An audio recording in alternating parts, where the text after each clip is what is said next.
ಆಮೇಲೆ ಈಗಾಗಲೇ ಸಭಾನಾಯಕರು ಮಾನ್ಯ ಹಿರಿಯ ಸದಸ್ಯರಾದಂಥ ಹರಿಪ್ರಸಾದ್ ಅವರು, ಐವನ್ ಡಿಸೋಜ, ರವಿ ಎಲ್ಲರಿಗೂ ಅವರಿಗೆ ರಿಕ್ವೆಸ್ಟ್ ಮಾಡಿದ್ದಾರೆ ಮತ್ತು ಸದನದ ನಿಯಮಾವಳಿ ಹೇಗೆ ನಡ್ಕೋಬೇಕಂತ ಸಭಾನಾಯಕರು ಹರಿಪ್ರಸಾದ್ ಅವರು ಕೂಡ ಹೇಳಿದ್ದಾರೆ.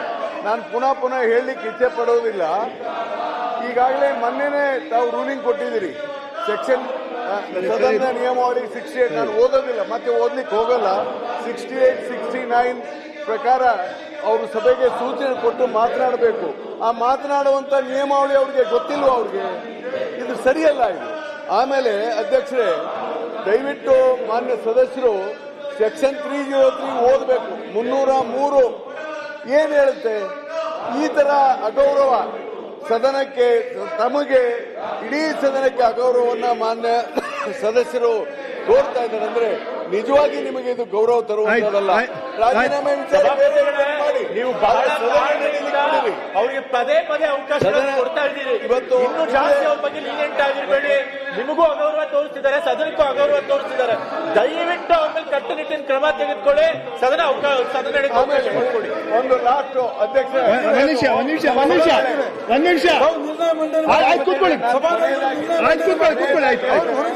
ನೀವು ಕೈ ಮಂಡನೆ ಮಾಡಿ ಆ ಅರ್ಹತೆ ಇಲ್ಲ ಇವರಿಗೆ, ಪಾಲಿಸುವಂತ ಅರ್ಹತೆ ಇಲ್ಲ ಇವರಿಗೆ ನಮ್ಗೆ ಮಾತಾಡ್ತಾರೆ. ದಯಮಾಡಿ ಇದನ್ನ ತಕೊಂಡು ಪ್ರಶ್ನೆ ಉತ್ತರ ಕೊಡ್ಲಿಕ್ಕೆ ಅವಕಾಶ ಮಾಡಿಕೊಡ್ಬೇಕು. ಈಗಾಗಲೇ ಮುನಿಯಪ್ಪನವರು ಮಾತಾಡಿ. ಮಾನ್ಯ ಸದಸ್ಯರಲ್ಲಿ ಒಂದು ಮನವಿ. ಸದನದ ನಿಯಮಾವಳಿ ಪ್ರಕಾರ ಸದನದಲ್ಲಿ ಇಲ್ಲದವರ ಹೆಸರನ್ನ ತೆಗೆದುಕೊಳ್ಳಬಾರದು. ಇವರು ರಾಹುಲ್ ಗಾಂಧಿ ಅವರ ಹೆಸರನ್ನು ತೆಗೆದುಕೊಳ್ತಾ ಇದ್ದಾರೆ. ಅದನ್ನ ಕಡತದಿಂದ ತೆಗಿಬೇಕು. ಯಾವುದು ಹೋಗಲ್ಲ. ಈಗ ರಾಹುಲ್ ಗಾಂಧಿ 6ನೇ ದಿನ ಒಂದ್ ನಿಮಿಷ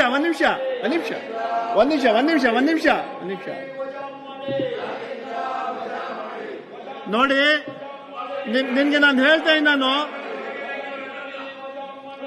ಕೇಶವ ಪ್ರಸಾದ್ ಸಭಾಪತಿಗಳೇ, ಒಂದ್ ನಿಮಿಷ ಇರ್ರಿ ನೀವು ಸಭಾಪತಿಗಳೇ, ನೀವು ಕೂತ್ಕೊಳ್ಳಿ. ಕೇಶವ ಪ್ರಸಾದ್ ಕೇಳಿ ಇಲ್ಲಿ ಒಂದ್ ನಿಮಿಷ ಕೂತ್ಕೊಳ್ಳಿ. ನೀವು ಕೂತ್ಕೊಳ್ಳಿ ಹೇಳ್ತೀವಿ. ನೀವು ಕೂತ್ಕೊಳ್ಳಿ. ನೀವು ನಾನು ಇದನ್ನ ಹೇಳಕ್ಕೆ ಮಾಡಿ ಕೂತ್ಕೊಳ್ಳಿ ನೀವು. ಇಲ್ಲ ಸಭಾನಾಯಕ ಕೂತ್ಕೊಳ್ಳಿ. ಸಭಾನಾಯಕರೇ ಕೂತ್ಕೊಳ್ಳಿ.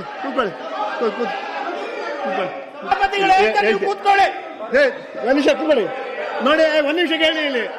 ನನ್ನ ಸೌಮ್ಯ ನನ್ನ ದೌರ್ಬಲ್ಯ ಅಲ್ಲ ತಿಳ್ಕೊಳ್ಳಿ ನೀವು. My goodness cannot be my weakness. Don't let me to take hard decisions. ದಯವಿಟ್ಟು ಕೇಳಿ ಇಲ್ಲಿ. We will not do that one. ನಾನು ಕೇಳಿ ನಾನು ಆರನೇ ದಿನದಿಂದ ನಾನು ಮನವಿ ಮಾಡ್ಕೊಳ್ತಾ ಇದ್ದೀನಿ. ಒಂದ್ ನಿಮಿಷ ನಿಮ್ಮನ್ನ ಕೈ ಮುಗಿದು ಕೂಡ ಕೇಳಿದ್ದೆ ನಾನು. ದಯವಿಟ್ಟು ಸದನ ನಡೆಯಕ್ಕೆ ಅವಕಾಶ ಮಾಡ್ಕೊಳ್ಳಿ ಅಂತ ಕೇಳಿದ್ದೀನಿ. ಆದ್ರೆ ನೀವು ಮಾಡಲ್ಲ. ಗೊತ್ತಿಂತ ನಡೀರಿ. Question answer Basavanagouda Badarli. ಅವಕಾಶಕ್ಕಾಗಿ ಧನ್ಯವಾದಗಳು ಸಭಾಪತಿಗಳೇ. ಸಭಾನಾಯಕರೇ ಯಾರು ರಿಪ್ಲೈ ಮಾಡ್ಕೊಡ್ತಾರೆ? ಒಂದ್ ನಿಮಿಷ, ರಿಪ್ಲೈ ಯಾರು ಮಾಡ್ತಾರೆ? ಮಂತ್ರಿಗಳು ಬಂದಿಲ್ವಾ? ನೀವು ದಯವಿಟ್ಟು ನಾನು the session will not wait for the minister. You should direct the minister to come on time. ಒಂದ್ ನಿಮಿಷ ಸೇ ಈ ಸದನ ಯಾರು ಮಂತ್ರಿಗಳು ಕಾಯೋದಿಲ್ಲ. ಮಂತ್ರಿಗಳು ಬಂದು ಸದನ ಕಾಯಬೇಕು. ಅವರು ಟೈಮ್ ಬರಲಿ ಅಂತ ಹೇಳಿದ್ರೆ you should warn him. You warn the Tangadi minister. This is I will not take it lightly. Next time ಅವ್ರು ಬಂದು ಕಾಯ್ಬೇಕು. ಇಲ್ಲಿ ಕ್ವಶನ್ ತಗೊಳ್ತೀವಿ, ಮಂತ್ರಿಗಳಿಲ್ಲ ಅಂತ ಹೇಳಿದ್ರೆ it will not happen next time. ಅಧ್ಯಕ್ಷರೇ, ಹೇಮಲತಾ ನಾಯಕ್ ಸಭಾಪತಿಗಳೇ ಪಾಯಿಂಟ್ ಆಫ್ ಆರ್ಡರ್. ಈಗ ನಾವೊಂದು ನೋಟಿಸ್ ಕೊಟ್ಟಿದ್ದೀವಿ 327 ಅಡಿಗೆ. ಅದ್ರ ಬಗ್ಗೆ ರೂಲಿಂಗ್ ಕೊಡಿ ತಾವು. 327 ಬಗ್ಗೆ ನಾವೆಲ್ಲರೂ ಸಹ ಸಹಿ ಮಾಡಿ ನೋಟಿಸ್ ಕೊಟ್ಟಿದ್ದೀವಿ. ಅದ್ರ ಬಗ್ಗೆ ಒಂದು ರೂಲಿಂಗ್ ಕೊಡಿ ತಾವು. ಆ ನೋಟಿಸ್ ಕಥೆ ಏನು ಅಂತ ಹೇಳಿ. ಈಗಾಗಲೇ ಆ ನೋಟಿಸ್ ನನಗೆ ಬಂದಿದೆ. ಇದು ಕ್ವಶನ್ ಎಲ್ಲ ಆಗ್ಬಿಡ್ಲಿ. ನಮ್ಮ 0 ಅವರ್ ಕ್ವಶನ್ ಆದ್ಮೇಲೆ ನಾನು ಅದನ್ನು ತಗೊಳ್ತೀನಿ. ಸಭಾಪತಿಗಳೇ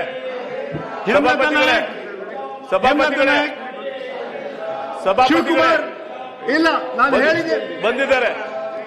ಮಂತ್ರಿಗಳೇ, ಒಂದ್ ನಿಮಿಷ ನೋಡಿ, ನೀವು ಕರೆಕ್ಟ್ ಟೈಮ್ ಬರಬೇಕು. ಈ ಸದನ ನಿಮ್ಗೆ ಕಾಯೋದಿಲ್ಲ, ನೀವು ಬಂದು ಸದನ ಕಾಯಬೇಕು, ಗೊತ್ತಾಯ್ತಾ? I will not tolerate. ನೀವು ಅರ್ಧ ಗಂಟೆ ಮುಂಚೆ ಬಂದು ಕೂತ್ಕೋಬೇಕು. ಇದು ನಿಮ್ಮ ಫಸ್ಟ್ ನಮ್ಗೆ ವಾರ್ನಿಂಗ್. ಇದು ನೀವು ಸದನ ಕ್ವಶನ್ ಬರೋ ಮುಂಚೆ ನೀವು ಟೈಮಲ್ಲಿ ತಲುಪಬೇಕು. ನೀವು ಬರಲಿ. ಸಭಾಪತಿಗಳ ಅವಕಾಶಕ್ಕಾಗಿ ಧನ್ಯವಾದಗಳು. ಚುಕ್ಕೆ ಗುರುತಿನ ಪ್ರಶ್ನೆ 880 ಮಾನ್ಯ ಹಿಂದುಳಿದ ವರ್ಗಗಳ ಕಲ್ಯಾಣ ಸಚಿವರಲ್ಲಿ ಕೇಳಲಿಕ್ಕೆ ಬಯಸ್ತೇನೆ. ಮಾನ್ಯ ಸಭಾಪತಿಗಳ ಉತ್ತರವನ್ನು ಒದಗಿಸಲಾಗಿದೆ. ಉತ್ತರ ಒದಗಿಸಿದ್ದಾರೆ ಸಭಾಪತಿಗಳೇ. ಇವತ್ತೇನು 2026-27 ಸಾಲಿನಲ್ಲಿ ತಾಲೂಕಿನಲ್ಲಿ ಒಟ್ಟು 6 ಹಾಸ್ಟೆಲ್ಗಳು ದಾಖಲಾತಿ ಕೋರಿ ಬಂದ ಹೊಸ ಅರ್ಜಿಗಳ ಸಂಖ್ಯೆ ಇವತ್ತು 1689 ಅಂತೇಳಿ ಕೊಟ್ಟಿದ್ದಾರೆ. ಆದರೆ ಇವತ್ತು ಅಲ್ಲಿ 6 ಹಾಸ್ಟೆಲ್ಗಳಲ್ಲಿ ಸೇರಿ ಸುಮಾರು 693 ಅಷ್ಟೇ ಇವತ್ತು ಅವಕಾಶ ಇದೆ. ಇವತ್ತು ಉಳಿದ ವಿದ್ಯಾರ್ಥಿಗಳಿಗೆ ತೊಂದರೆ ಆಗ್ತಾ ಇದೆ. ಇವತ್ತು ನಾನು ಪದೇ ಕಳೆದ ಅಧಿವೇಶನದಲ್ಲೂ ಸಚಿವರಿಗೆ ಪ್ರಶ್ನೆ ಕೇಳಿದ್ದೆ. ಅಲ್ಲಿ ನಮ್ಮ ಮಕ್ಕಳ ಇವತ್ತು ಬಡ ವಿದ್ಯಾರ್ಥಿಗಳಿಗೆ ಅಲ್ಲಿ ಹಾಸ್ಟೆಲ್ ಸಂಖ್ಯೆ ಬಹಳ ಕಡಿಮೆ ಇದೆ. 5 ಹಾಸ್ಟೆಲ್ಗಳ ಸಂಖ್ಯೆ ಕಡಿಮೆ ಇದೆ. 3 ಬಾಲಕಿಯರಿಗೆ ಕಡಿಮೆ ಇದೆ, 3 ಬಾಲಕರಿಗೆ ಕಡಿಮೆ ಇದೆ. ಇದನ್ನ ಕೂಡಲೇ ಮಾಡಿಕೊಡ್ಬೇಕು ಅಂತೇಳಿ ನಾನು ಸಚಿವರಿಗೆ ವಿನಂತಿ ಮಾಡ್ತಾ ಇದ್ದೇನೆ. ಮಾನ್ಯ ಸಭಾಪತಿಗಳೇ, 3 ವರ್ಷದ ಇತಿಹಾಸದಲ್ಲಿ ಕನಿಷ್ಠ ಯಾವ ಗೌರ್ಮೆಂಟ್ ಕೊಡಲಾರ್ದಕ್ಕಂತೂ ಎಷ್ಟು ಬ್ಯಾಕ್ವರ್ಡ್ ಕ್ಲಾಸ್ದ ಹಾಸ್ಟೆಲ್ಗಳನ್ನು ಕೊಡುವಂಥ ಕೆಲಸವನ್ನು ಮಾಡಿದ್ದೀನಿ. ಆದರೆ ಈ ವರ್ಷ ನಮಗೆ ಪರ್ಟಿಕ್ಯುಲರ್ ಜಿಲ್ಲೆಗೆ ಮಾತ್ರ ಕೊಡುವಂಥ ಅವಕಾಶಗಳನ್ನು ಮಾಡಿಕೊಟ್ಟಿದ್ದಾರೆ ಬಜೆಟ್ನೊಳಗೆ. ಒಂದು ಬೆಳಗಾವಿ, ಧಾರವಾಡ, ಮೈಸೂರು ಇಲ್ಲಿ ಮಾತ್ರ ಅವಕಾಶಗಳನ್ನು ಮಾಡಿಕೊಟ್ಟಿದ್ದಾರೆ. ಅವರ ಬೇಡಿಕೆ ನಿಜವಾಗಲೂ ಸತ್ಯ ಇದೆ. ಕನಿಷ್ಠ ರಾಜ್ಯದಲ್ಲಿ 1,40,000 ಮಕ್ಕಳಿಗೆ ನಾವು ಹಾಸ್ಟೆಲ್ ಅನ್ನ ಕೊಡುವಂತ ಕೆಲಸ ಆಗ್ತಾ ಇಲ್ಲ. ಅರ್ಜಿ ಬಂದರೂ ಕೊಡುವಂತ ಕೆಲಸ ಆಗಲ್ಲ. ಅದಕ್ಕೆ ವಿದ್ಯಾಶ್ರೀ ಯೋಜನೆಯಲ್ಲಿ ನಾವು ಅದನ್ನ ಅವಕಾಶವನ್ನು ಮಾಡಿಕೊಡ್ತೀವಿ. 1 ವರ್ಷಕ್ಕೆ 15,000 ಮಾಡಿಕೊಡ್ತಾ ಇದ್ದೀವಿ.